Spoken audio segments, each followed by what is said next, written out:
Hello, everybody. Welcome in to the NBA Front Office Show. It's Friday. You know what that means. Front Office Friday! We made it edition. Somehow, some way, we made it. Keith, I am not caught up on sleep nearly enough just yet, but no, me neither. I'm super punchy. I have no idea what might come out of my mouth today. Me either. But we made it through the trade deadline. It wound up being a very fun, very exciting deadline. A lot of stuff going on. No, everybody, if I had a Luka update, I promise I would have put it out there by now. there is no Luka update, chat. If I had one, I would have put it out there already. I would not be sitting on that saying, oh, no, I'm waiting for someone to ask me for it. And I would put that out there if I had it. Right. But guys, when we have news, it would do us absolutely no good to keep it to ourselves. Yeah. Like exactly. It just doesn't, it's just not a thing we would do. I couple things like you were saying, like you're like I went to bed at 4:30 this morning, and then I was up at 6:30. So I am I'm gonna crash here eventually, hopefully not while we're live on air. I mean, I guess maybe that would be kind of funny for some people, but yeah. Well, we're so out. I scheduled the show for apparently 9:30 a.m. Or 9:30 p.m. instead of 9:30 a.m. like I was supposed to. Which is whoops. Good. I mean, hey, whatever, right? It's the Friday after the trade deadline. It's casual Friday here. We're just having some fun. You guys get your questions in the chat. We're just we're gonna talk a handful of things that have come out over the last couple of days. We'll probably get into a little bit of some of the fallout from the deadline and answer your questions and all that good stuff. Yep, exactly. In fact, I mean, I guess we should note a couple things happened. Mike Conley back to the Wolves. And this is kind of a loophole in that he got traded again and then waived, and so that's what allowed him to go back to his original team. So Mike Conley back with the Minnesota Timberwolves, and then Javon Carter joining the Orlando Magic. And we'll see if he can get some more opportunities there, essentially replacing Tyus Jones there. Yeah, and then if anybody wants, find on my Blue Sky or Twitter, I posted the long list of guys that were waived yesterday. For today, Eric Gordon just got waived by the Memphis Grizzlies, and then the Oklahoma City Thunder, Chris Youngblood, who was right at his two-way eligibility, got waived, and they signed Buddy Boeheim to replace him. So there you go. So a few little things happening there. Yeah. Couple other just transactions, two-way conversions or signings. Dominic Barlow signed a 2-year deal with Philly. He's been starting for them, so that's a really good pickup for them. Amari Williams signed a 2-year deal with Boston. We're going to talk more about Boston in a minute, so we'll come back to that one. Dylan Cardwell signed a 4-year deal. It looks like it'll essentially mimic the second-round pick exception, but prorated for this year for Cardwell with the Sacramento Kings. And what's been an absolutely horrid year for the Kings, he has been pretty well. Played pretty well. He's been a really nice find. Yeah, good defensive big. He can rebound and do some stuff. So expect a lot more two-way movement. We've got just under a month before it's the deadline to sign players to two-way contracts. And Keith, we should just go ahead and mention March 1st is when players need to be waived by in order to be playoff eligible. So when we talk about the buyout market, that typically heats up just now, right after the trade deadline, all the way up until March 1st. Yep. March 1st is not the deadline to sign players. Yep. That can happen all the way through. But if they're on a roster, they have to be waived by March 1st in order to be eligible to play in the playoffs. Very rarely do we see a waiver that isn't for like a late two-way conversion or something like that. That happens there. So that doesn't include like 10-day players or anything like that. Those are a different thing. Those contracts expire. This is true waivers. When can players sign for buyout? After they clear waivers. So they go on waivers for 48 hours.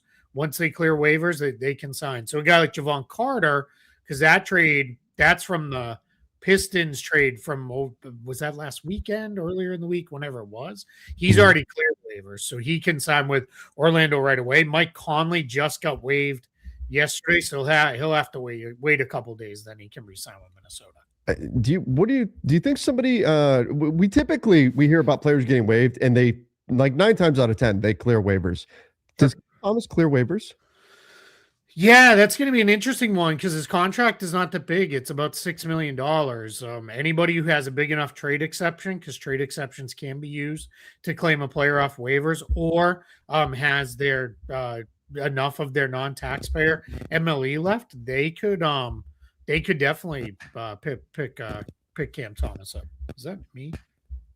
What? Sorry, I heard a bunch of buzzing. I think I was on my cord. Oh, okay. So maybe I tend to think he won't. Cam Thomas is let's just say he's a mercurial kind of guy. I don't know that the team wants to just be like, now you play for us, and you thought you had a choice where you were going. I don't know if you would want to go that way. So yeah. Well, we'll see. Ultimately, he's an interesting name out there on the market. A number of other players too. We'll keep an eye on it as we move along. Skylar G asked, does Houston have room? I'd claim him if I were them. I assume he's talking about Cam Thomas. Yeah. So when you claim a player, you claim their entire contract. Right. So you would be claiming the $6 million. They do not have enough room under their first apron hard cap to bring in his entire contract. Yeah. If he makes it to free agency, they could absolutely sign him because that would be a prorated veteran minimum contract. And that is true for the Lakers as well, because I know we're going to get that question coming in. Yeah. That's also true for the Lakers. They do not have enough room below the first apron. All right, let's get into some of our questions here in the Super Chat section. Was the Indiana Clippers trade an overpay? Did the Clippers win the trade, even if 2026 doesn't convey? Let's run 3 tankathon sims to see. So I'm really happy our guy Ball asked this. So while you're getting the tankathon sims ready, I just ran this morning because part of what I'm working on today, and I'll have out either later today or tomorrow, is my updated cap space projections for this summer post trade deadline. And part of that process is I have to figure out the draft pick projections so I can put in the cap holds for draft picks.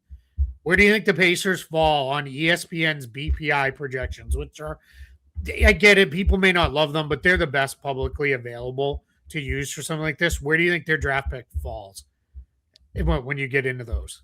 It's just a projection? Yeah, so it's projection for their final record at the end of the season. So they project all teams. And it does adjust for like the trade deadline. So straight the schedule and all that kind of stuff comes in. I'm going to say 4th worst record in the league. 5th. So where the pick would convey.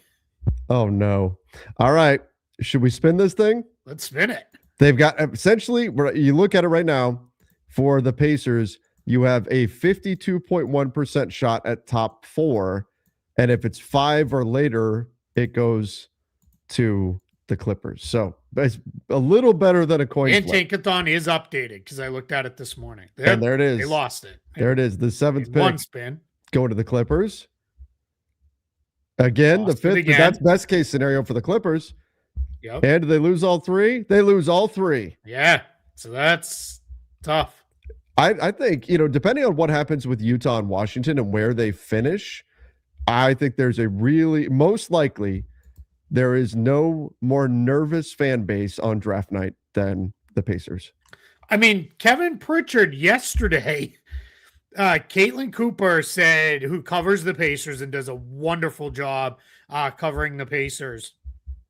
She said some version of draft night or lottery night will be like must watch cinema for Pacers fans or something. Yeah. Kevin Pritchard replied to her tweet with I said absolutely with 3 popcorn emojis. So if you don't know who Kevin Pritchard is, he runs the Pacers front office. So just give you a sense of where that stands. Right. Exactly. So, all right. Let's it's going to be stressful as hell for Pacers fans. They're going to be pins and needles, of course, all night. And of course, it's not literally a coin flip. It's lottery balls and all of that.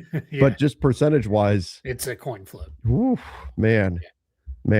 I mean, it could go from, and look, if they give up this pick, that means they get, 2031 they get to keep. Yeah, they would keep their 2031 if they don't give this one. Clippers get it. It's really, if you think about it, if you're the Clippers, it's a pretty this is a pretty smart construction. If you couldn't just get this pick unprotected, which clearly Indiana wasn't willing to do, you either get a pretty good pick this year, or you get a pick when who the heck knows? Because 2031, that's a lifetime away in the NBA. Right. Exactly.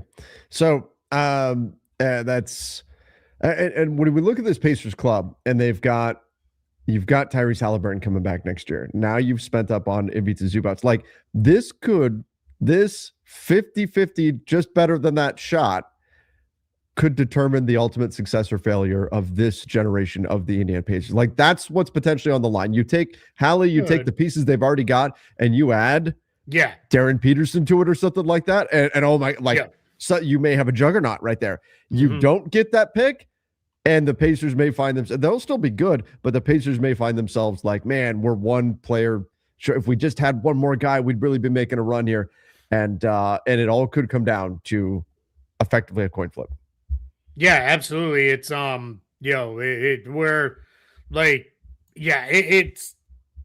it's this. I mean, I'm just gonna repeat. It will be must watch.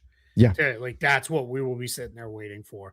And the tank off the rest of the way is going to be something else. Yeah, I wanted to talk to you about that because these teams. I've seen people that have said, "Oh, this is going to be awful for the league. The tanking is going to be out of hand because you've got a top 8 protected pick with the Wizards. You've got a top 8 protected pick with the Jazz. There's incentive now for the Pacers not to do anything to hurt their odds." The only team really, when you look at these teams that are, tanking, that has any incentive to win is the Pelicans because they don't have their own pick. Do you expect this to be, is this a bad thing for the NBA to have this in this strong of a draft class, to have this many teams where clearly their goal will be to not win games? And if you look at the tank race, it's really close and we could see some serious shenanigans here. Yeah, I mean, it's not great. It's not great for the fans. Like Washington, who is AD or Trae Young even going to play? Probably not a single game the rest of the way. Jaren Jackson? Yeah, and Jaren Jackson Jr. I mean, now some of those teams you're doing quite well. It's what does Uncle Eddie say? Does just fine by itself. In Vacation. About the hamburger helper when he's serving him just the helper with no hamburger. No hamburger, that's right. It does just fine by itself. But yeah, it's I think you're in a spot where it's not great. I'm just used to it at this point. Yeah. And I don't know how you fix it beyond. I would like to see them say you can either top 4 protect a pick or you can lottery protect a pick, and that's it. No other protections. Right. Yeah, I think I'm with you on that. I think no other protections would be a way to combat this. Kill the Utah and Washington stuff right now, at least. Yeah, I mean, just because teams are going to push so hard to make sure, because you can make it so no matter what, if you lose enough games, you will keep your pick if it's top 8 protected. If it's top 4 protected, you can lose as many games as you want, and it doesn't guarantee that you're keeping your pick. Yep. Yeah, exactly. Yeah. That's the tricky part, right? Is now I will say in this type of draft class where there are, depending on who you talk to, 3 to 5 blue chip prospects, including the top 2 or 3 that everybody loves. It is you are in a place where that is teams were going to tank even if there wasn't a lottery, right? You could argue it might even be worse because teams might really be like, I need to get into, I want the number 1 overall pick. And you might get even worse, at least with the lottery and the flattened odds at the top.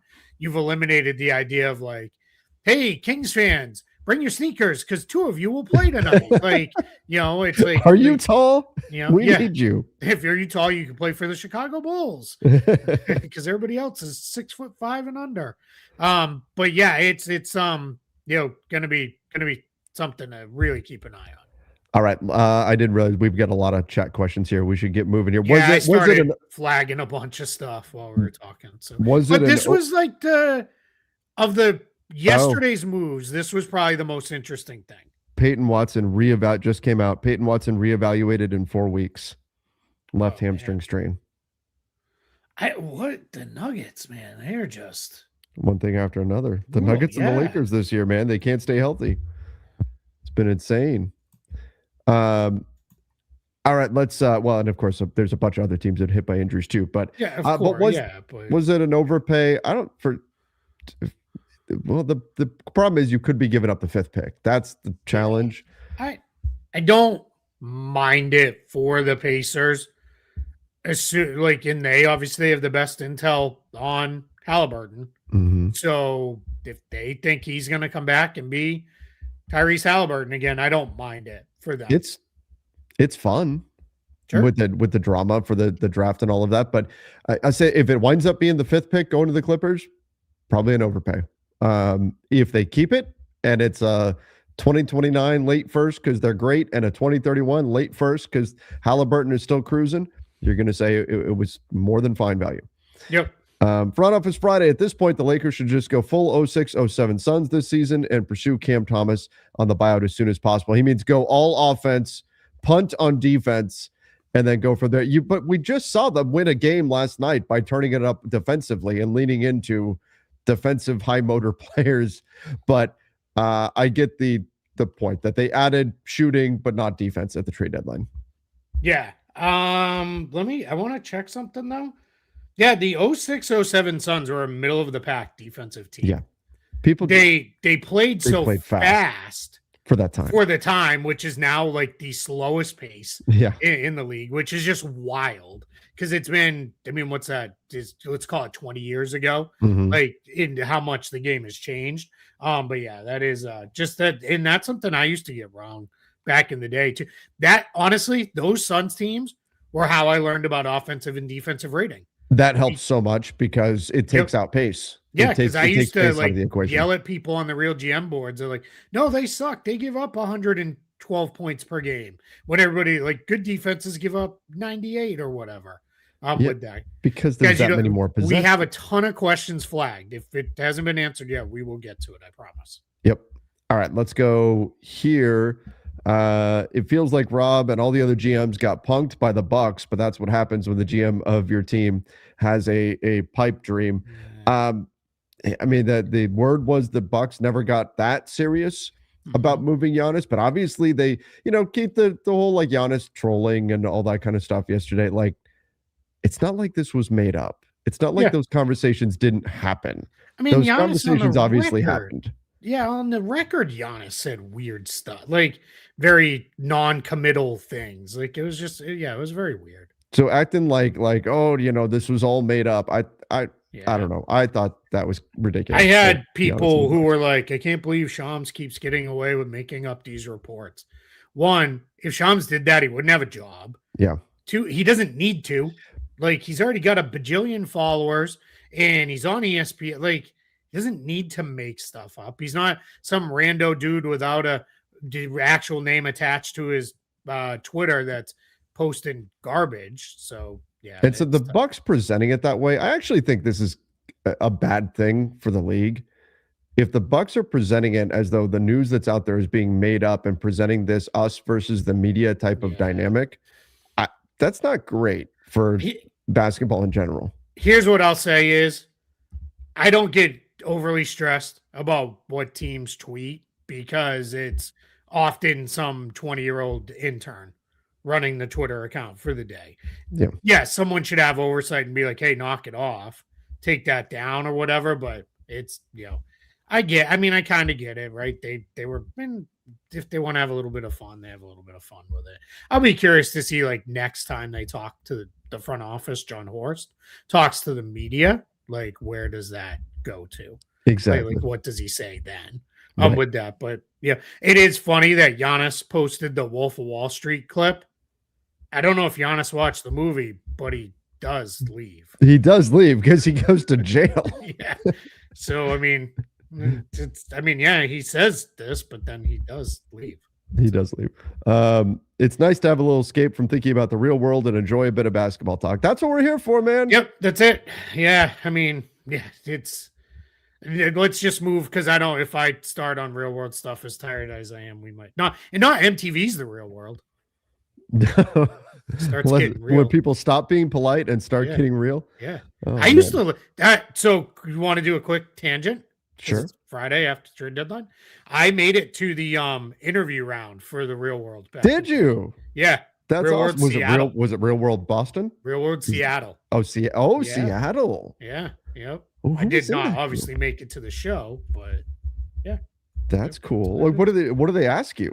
So you had to submit a videotape first, which was not an easy, like an actual videotape, because that's like you had to mail in a VHS tape. Yeah, so I remember that group. I had to go to a friend's house who has had a camcorder, do a videotape, mail it to them. Then I had to do 2 phone interviews, and then I drove down to New York for the afternoon because that was the closest like in-person interview. Man, that was and the questions were like really off the wall, like scenario, like how would you deal with this scenario and stuff, like like a roommate eating your food, like what would you do? Like if a roommate is drunk, would you help them or leave them alone?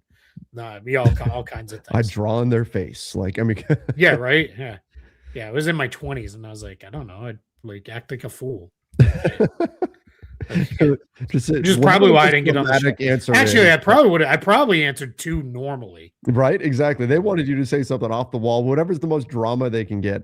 And that was really kind of the origins of reality TV. How was Minnesota able to? Oh, sorry, we skipped this one. Who are the buyout candidates for the Warriors? There are no wing-sized players on the team. Middleton, Lonzo, Haywood Highsmith out there as well. So Lonzo did get waived. That's already been done. Alonzo's coming up a lot because he's a very recognizable name. He is very much more name than game to me. Like he's like maybe the poster child of it right now because Lonzo. He just can't move anymore. Like I just think he's done. I don't think there's anything left there. Middleton, it's unclear that he's even going to get bought out. One is the Warriors couldn't sign him. Well, the Warriors are above the first apron, right? Mm-hmm. So they can't even sign him if he went there because you can't. If you're above the first apron, you can't sign a buyout player who makes more than the non-taxpayer mid-level was for this season, which was 14 million. Yeah, he's way above it. And he's not giving back. What would we have to give back there? Like 20 million, just about. Yeah, he's not going to do that. So, so that's kind of where we're at with Middleton. So I think we're kind of in a place where for Middleton having his bird rights at the end of the year, not that they're super valuable, but you could easily see a team say, you know what, Chris Middleton, like for 15 million next season, if he plays well the rest of the year, that could be valuable in a sign and trade for Dallas and for Middleton himself. So I'm just not sure that's where that would go. All right, let's go here. How was Minnesota able to re-sign Mike Conley? Because it wasn't the team that he got traded to that waived him. It was the next team. So that resets things. It's rare that this comes up, but it is allowed by league rules. Do you remember who the first player was where the league had to address it? I don't. It was Andrew Bogut. Oh, the Warriors traded him away. Then he got traded to Philadelphia when Philly was in the process years and was just every year was like, give us every bad salary you have. So yeah, he got moved there, and then they had to. Then they when it was clear they were going to waive him, the league and the NBPA had to come together to address it, to like make a ruling on what was going to be there. It was I don't even think they argued about it. I think they were like, yeah, he's second team, so he's good. But yep. Well, because if you gets to be, because some of these guys will get traded multiple times in an offseason, and what you don't want is the player becomes a free agent, and then let's say they got aggregated into a bunch of different trades. Now there's really for that player only 24 teams to sign with or something like that, right? I mean, that's you don't want to restrict the players' job opportunities like that. Without a doubt. I don't think we have a question on it, but I did want to call out one other thing that happened. Yeah. Because I can't remember in the grand scheme of things if we talked to this. Gershon Yabusele, when he got traded to the Bulls, he declined his player option for next season. What? He gave up like Why? $5.8 million for next season. To just that. Apparently, that was the only way the Bulls would do that trade. They got him for Dalen Terry. Then the Knicks flipped Dalen Terry to New Orleans for Jose Alvarado. But Yabusele gave up his player option for next season. Why would he do that? Do you think he goes back to that's France? how badly he wanted out of New York, I guess. I guess. Yeah, he obviously wanted out very bad. Do you think you can see we haven't even fully updated because we still have his other UFA year still on there, which we'll get that off there on the site. But yeah, but he'll be a free agent this summer. Do you think he winds up going back to France this summer? We'll see. I mean, he actually, so the Bulls, because they did so much, they had to play Anthony Simons, Jaden Ivey, and Yabusele last night in their game. So those guys all like showed up and they're like, here's a jersey, shake hands and let's get out there. It will be pickup ball. Simon scored 20 points in 32 minutes. He would. He's just a roll of ball. I'm going to miss that guy on the Celtics. He would totally score 20 points. Yeah, I am going to really miss that guy on the Celtics. Ivy played well. Yabu played well. So if Yabusele can have a strong finish to the season, and maybe he sticks around. There is a rumor going around that he wants to go to Israel, that he has offers in Israel to play. But the challenge is he can't just say I'm leaving. He would have to get waived. This came up with Valanciunas over the summer and clearly didn't end up happening. So they're just in a spot now with Yabu where like we'll see. I think he probably just finishes the year here, and then we'll see what happens with him in the summertime. All right, let's go here. I got a cap question. Once the Lakers take a player back in a trade this summer, they're hard capped at the first apron. So why is so much being made of the Lakers cap space when they can only spend as much as this year? Well, because cap space is cap space. Right. You're conflating the aprons with cap space. So if you're an over the cap team and you hard cap yourself, you're stuck. If you hard cap yourself when you have $50 million in cap space, you're fine. It doesn't matter. Like the Nets are hard capped this year and they had, $1 billion in cap space. But I think that the idea is it's not like they're going to be able to go spend more than they are at this. Like the most they're going to be able to spend is up to that first apron this season. Sure. Or this coming summer. Fine. Yeah. But dollars doesn't necessarily equate to your team's going to be better, especially depending on what you're adding via trade and all of that. So the cap is going to be what it is regardless. The question is, do you have enough cap space to go and make changes to your roster and do something different than what you've already been doing? Yeah, think of it as here's your bottom, here's your cap space you can spend to here, then you can spend over to here. It's this part that the Lakers can really do their work in. Like their whatever amount of cap space they land on, that's where they'll be. So they'll be at the same time. They'll be doing really well with that. All right, let's go here. The Nets are a young and soft, unwatchable team. Joe Tsai needs to face reality, fire Sean Marks, trade Michael Porter Jr. and some of the rookies. Keith, basically every team that had a goal or had a plan or a buzz in their fan base for what they wanted to accomplish at the trade deadline, any team that did not accomplish that thing wants to fire their general manager right now. If you go around the NBA and you see the different conversations amongst fans right now, look, then the Nets, this is not their only opportunity to trade Michael Porter Jr. I preferred to see them move him and cash in on him right now, but they may do it over the summer. That's also possible. They may ultimately decide that they want to try to be better next season. I don't think it's the end of the world that they didn't move him. Was just the first opportunity to do so now that he's rehabbed his value. I preferred taking the money and running, cashing in, but maybe the right offer simply wasn't there for the Brooklyn Nets. So I don't know. I don't think it's the end of the world. I still think the Nets are going in the right direction with their club. I know it's not fun to watch right now, but the hope's got to be that at some point in the future, the pieces are going to start coming together and then they're going to be in much better shape. Yeah, absolutely. I mean, you just got to give it time. I mean, that's really what it comes down to. It's just not going to be, it's not going to happen quickly. That said, they sent messages that they intend to be better. this next year, and they are Michael Porter Jr. will be a part of that. So let's see what they come into. I mean, it's the rookies, don't give up on them yet. I mean, it's been a little more than a half a season. You give up on guys too early, and boy, you're going to be in trouble. Hey, I got to address something here from our guy. I'm not Crickito Beretta. Greetings from Uruguay. I enjoy your little screams, Keith. P.S. I don't think you guys know where Uruguay is. I absolutely know where Uruguay is. It's in South America. They won the World Cup twice. And like their most famous player recently that I know of was Luis Suarez. So come on now, have a little respect. There you go. There you go. Past geography. Don't test Keith's geography knowledge here. Yeah. Come on. Yeah. All right. Let's go here. The Clippers finished slightly over the tax. Is there any way for them to get under while converting Miller and Sanders? Yeah, they'd have to do buyouts now with guys, and that could maybe happen. We'll see. I don't think it's going to.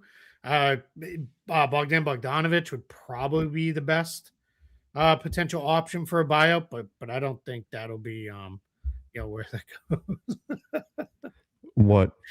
Put another shrimp on the Barbie for you. Yeah, that's right. Oh, we forgot about that. Put another shrimp on the Barbie in Uruguay. Why not? Good day, mate.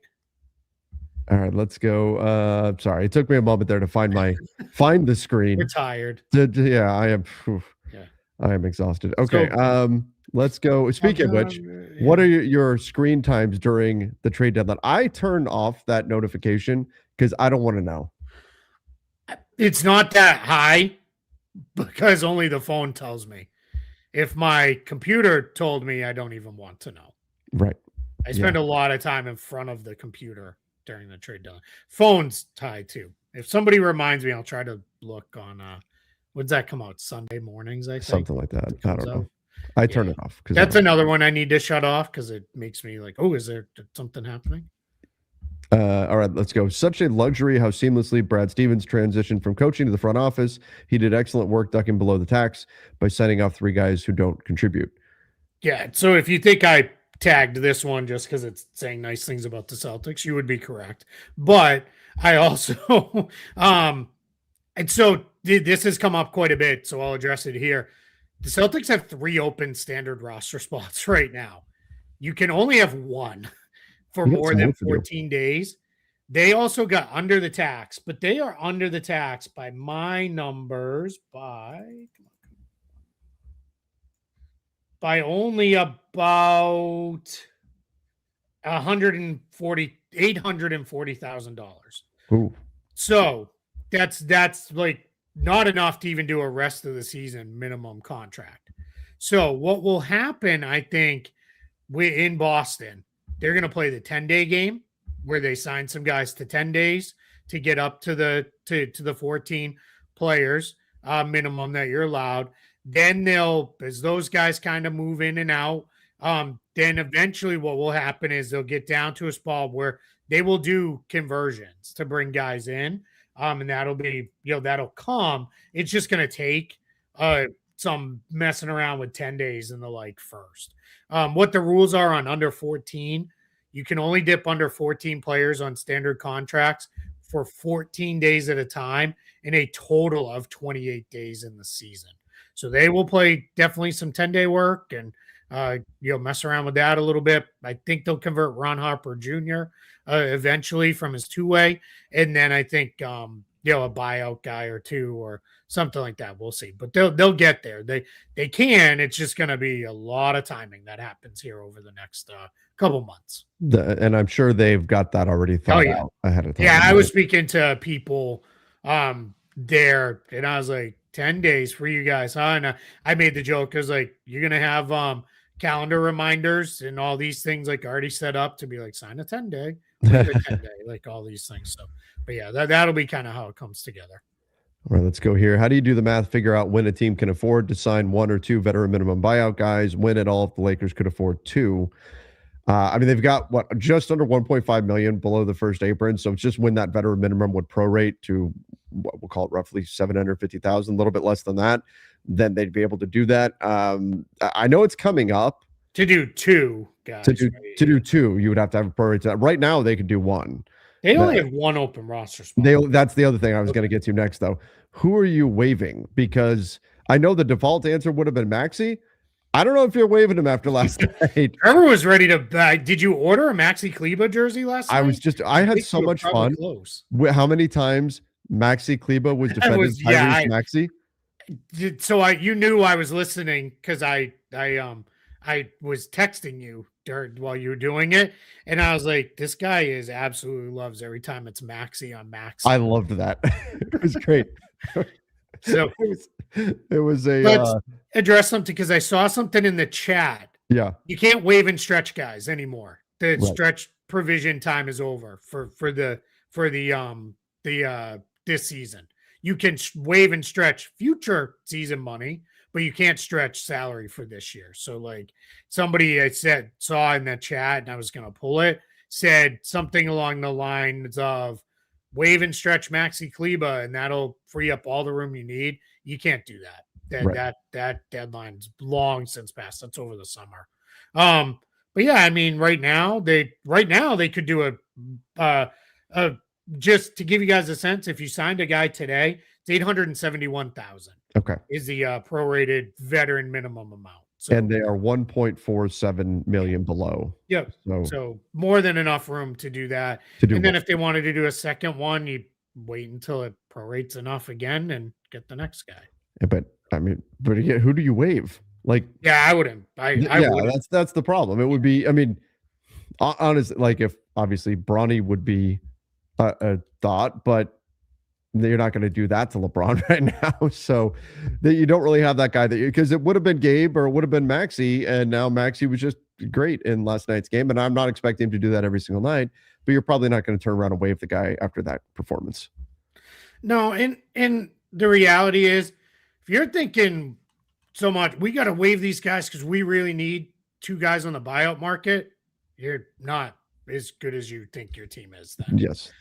That's probably a problem. Not that there's not better guys, but like you just rarely how that ends up kind of working here. So why haven't the Lakers claimed anyone in the buyout yet? Haywood, Cam, I believe Thibault as well. And Thibault hasn't been waived. Yeah, we've got a bunch in just a minute. And I flagged one, so we'll get to the Blazers situation. There are guys out there that will help right now because they're not free agents right now. Yeah, nobody's cleared waivers other than I think Javon Carter and maybe a couple other guys from earlier. All right, in the trade season, there it is. Who will Portland waive? Thibault, Rob Williams. I would not waive Rob Williams, but Thibault's only played 4 games this year. He's been hurt most of this. I could see him getting waived. Yeah. Who else? What are you doing here? I mean, those are probably the two options. So let's go back to why this is even a thing. Portland did not shed any contracts at the trade deadline. Mm-hmm. They made one small trade where they brought in Vit Krejci, who actually that was a good trade for them to get Krejci, who can actually play. Yeah.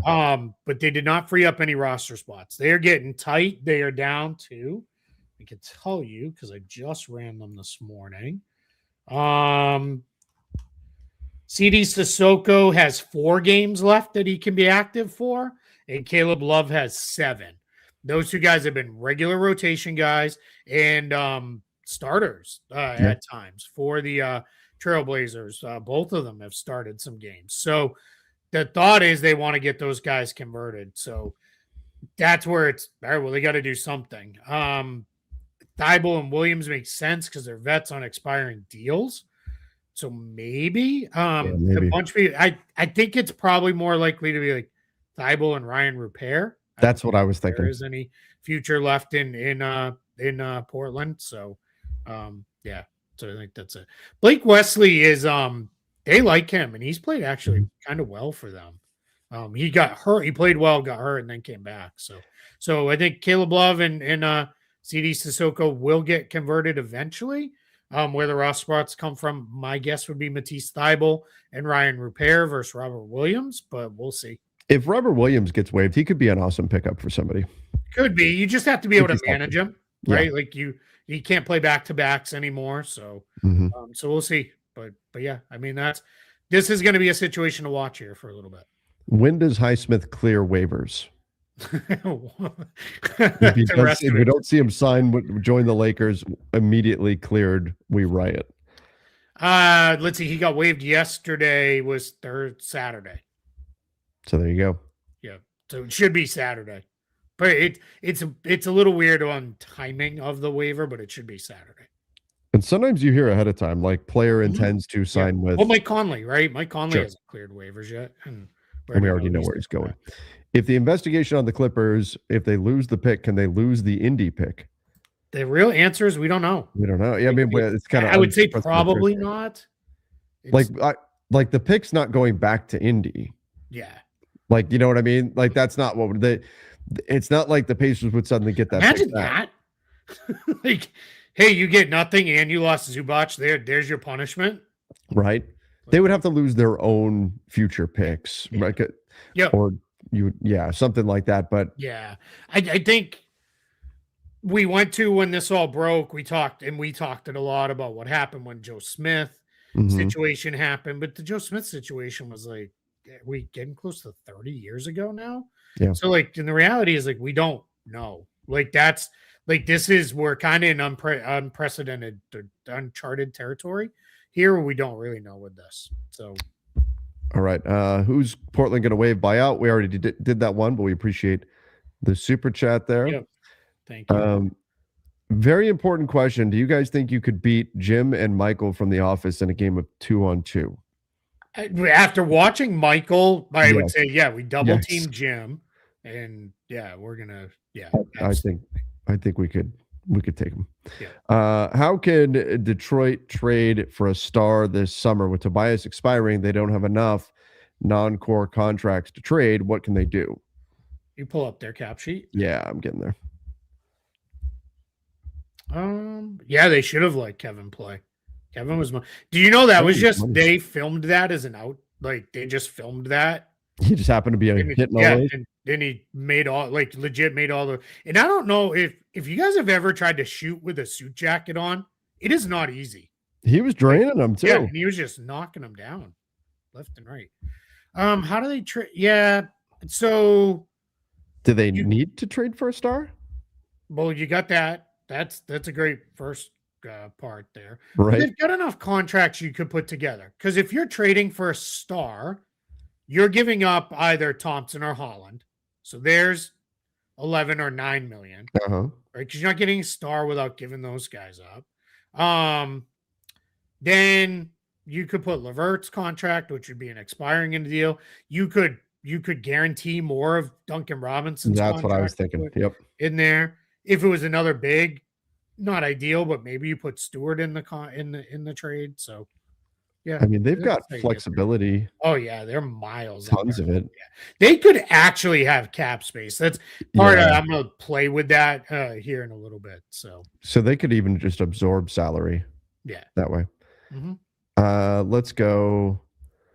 Early buyout candidates. Well, I mean, there's some guys that have already been bought out, but basically any player that's a veteran player on an expiring contract on a bad team. Those are your typical buyouts. So like, wouldn't shock me if like Kevin Love gets bought out, something like, not saying he's definitely going to, but players like that, that type of situation. I have a whole article up. You can find it. I'll retweet it right now so you can find it even easier. On my on Spot Track, all about the buyout market went up yesterday in the wake of the trade deadline wrapping up. All right, let's go here. Keith and Trevor, how close are you both friends off of basketball too? Yeah, especially we talk Marvel and stuff like that all the time. Yeah, it's funny. It's like we don't live in the same place, but no, we don't live in the same place, so we don't get together very often. But I think I say this all the time. I talk to you more than anyone in my life that isn't my wife or my daughter. Yep. Same. And I I've now this is great and all, but I value our friendship. Like we talk a lot about the kids and different things and other stuff. It's when you get to be our age and you have kids, you have a lot of just dad conversations about you won't believe what my kid did, or this happened at the house. You end up having conversations with each other about Yeah, so I got to get the lawnmower fixed, like that. So yeah, that's The kind of car where battery we're at died, this which is point. what I was dealing with yesterday. We were talking about that. Yep, Yep. for sure. Yeah. Yeah. Absolutely. Yeah. I mean, yeah, it's imagine if we didn't like each other. Oh my God, this Did the, this every the day. show wouldn't have lasted this long. No, it would This have show been would not really have bad. lasted this long. Which honestly, too, like we should probably be the ones getting a Nobel Peace Prize. Like a Lakers fan and a Celtics fan have made a show together this long and Right? have a lot of fun and it became friends. Like, come on, what are we doing? Hey, if I could change and you can change, we all can change. Rocky can go into the Soviet Union and change everybody's minds. They're chanting Rocky. We need another Oh, Rocky. Ivan Drago. Rocky All right. 2,800 years old. Let's go here. With high cap space teams making trades that take their cap space away, Lakers re-signing Austin Reaves more likely or even at a reasonable price. I mean, I think it tells you that most of the teams with cap space probably don't see Austin Reaves leaving the Lakers anyway. But yeah, I mean, I don't like, it was always very, very likely to happen. So I don't know if it makes it more likely, but as far as at a more reasonable price, like I think there are still teams that would jump in and say, hey, if you don't want to pay Austin this much, we will, and we'll do a sign and trade or something like that. Teams could still get into the mix there. But yeah, I don't think the Lakers have any interest in losing Austin Reaves. I don't think Austin necessarily has any interest in leaving the Lakers. He's made that very clear for some time now. If the Lakers were like, hey, we can't give you more than 20 million or something, obviously that changes. But I wouldn't anticipate a break. Yeah, the Lakers are not going to get a bargain on Austin Reaves by any means because Austin Reaves is going to get paid. As much as Austin Reaves has made a lot of money on his current contract, he, in NBA terms, has not made he just hasn't made a ton of money in NBA terms. Right. So this contract is the contract for him, and he's gonna get very, very fairly paid, I think. Yep. Agreed. If you can only get one buyout player for the Lakers, who would you guys go after? Enjoying watching you guys. First thing that pops up on YouTube. Well, thank you.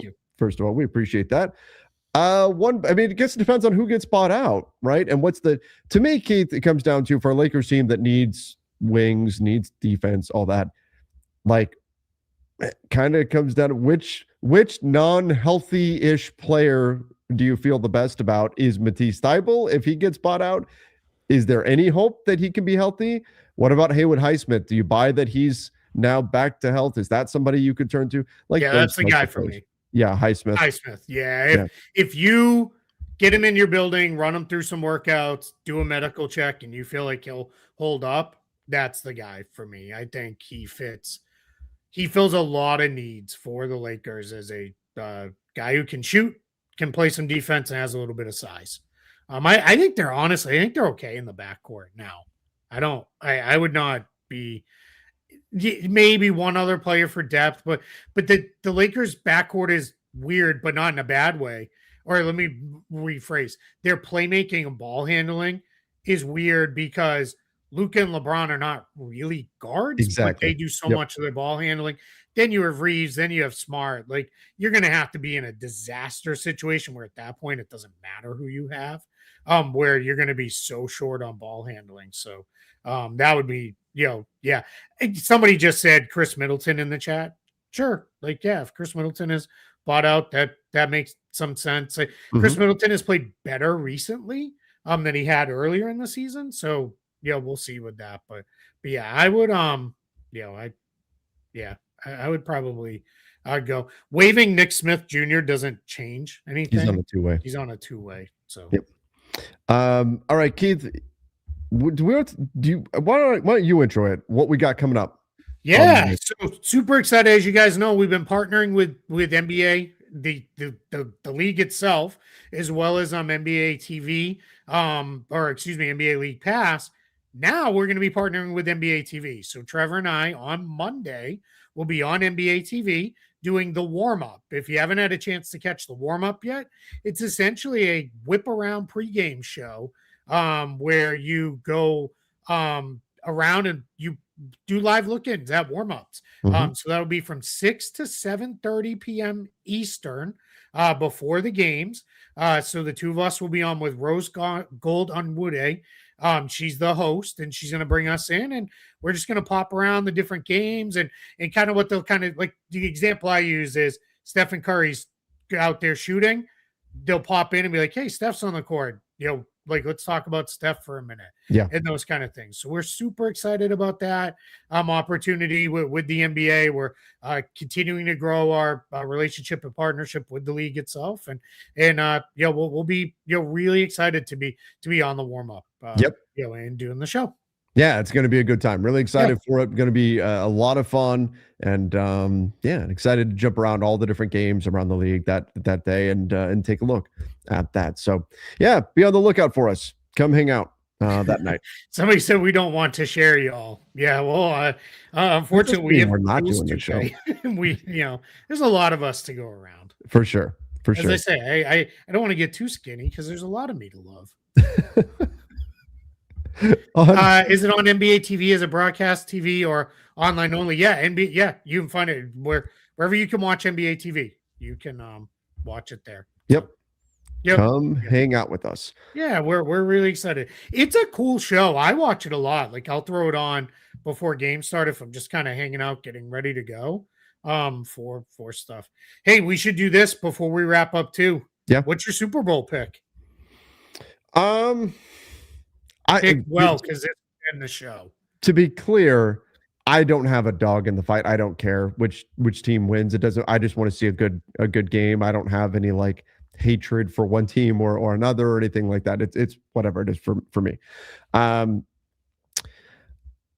gonna go, and I know this is not gonna be your pick. I'm gonna go Seattle. I think their defense is gonna be tough, and it's gonna be a close game. And I love JSN. I think he's gonna be he'd be really difficult to deal with. So yeah, he's tough.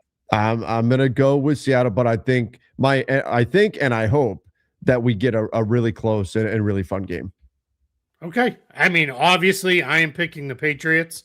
I am on my pick is 23-17. That's what I'm picking. I'm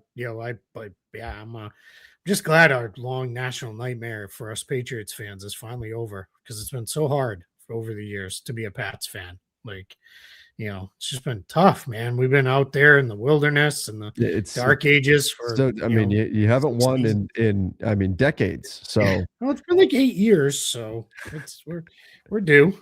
I get it. Other people are like, we've never won with that, but yeah. So I'm excited, man. It's I always like the Super Bowl a little bit more when I have a real rooting interest in it, and so we're gonna have a good day, on Sunday. And there's pretty good NBA games earlier in the day too. The Celtics and Knicks are playing early in the day on Sunday. It's that's a 12:30 start, and then we'll see if it's good. It might still be Clippers Timberwolves at 3:00 is kind of the lead in. So and that could be a fun one. Be fun, yeah. I'm excited, man. It's gonna be a good weekend.